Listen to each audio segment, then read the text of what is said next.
What's up, craft beer aficionados? Flyin Brian J here. We're going to be reviewing Kona's Big Wave. They say it is a golden ale. It really falls in the category of blonde ale.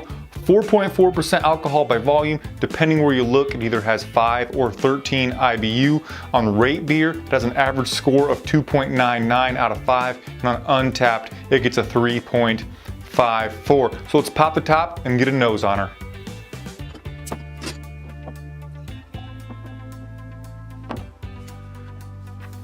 It's very light amber to golden in color, very small, super white head on it, just one finger of head there. Something that I want to talk about is how cool the bottle is.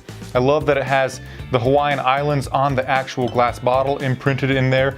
Liquid Aloha, and then the Big Wave artwork I think is pretty damn cool. So basically they sold me with the marketing on the thing, with the very unique bottle and with the artwork that goes into it. The look of it's cool, a lot of clarity. It's a good looking beer. I think it's a little darker than what a normal blonde ale is, maybe like a dirty blonde. Nonetheless, let's get a nose on it.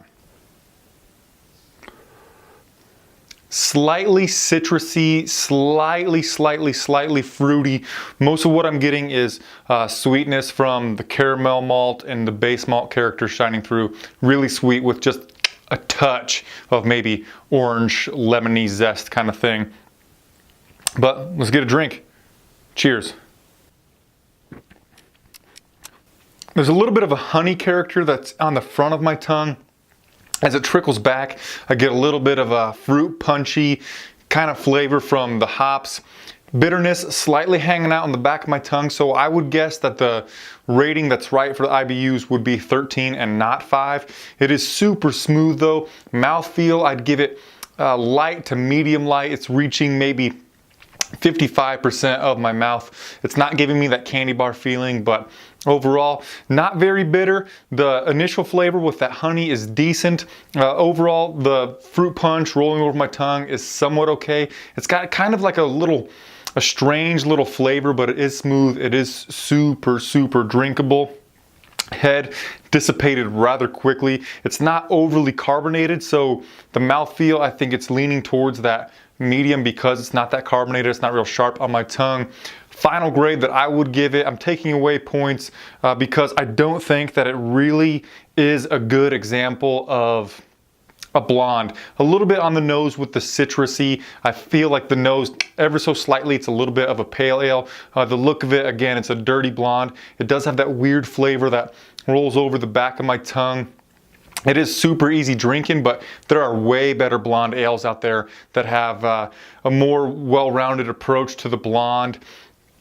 It is decent though. I do like a little bit that there's that hop smell, but in the end, something's intangible about it that I just am not really enjoying.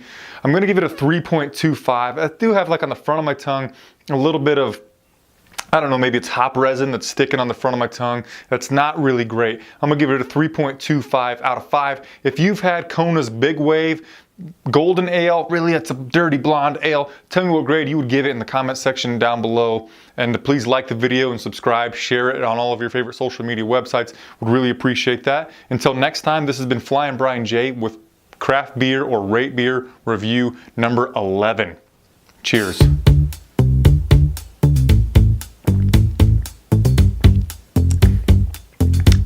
I don't know, maybe it's the honey that I don't like.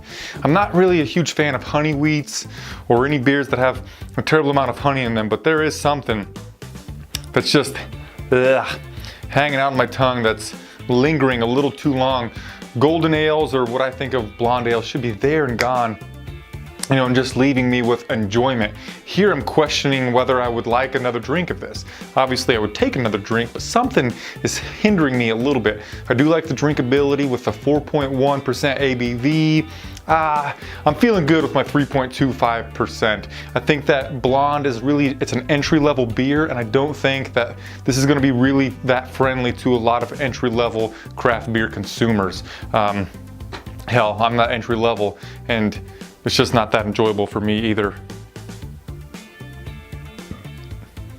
Anyway, cheers guys.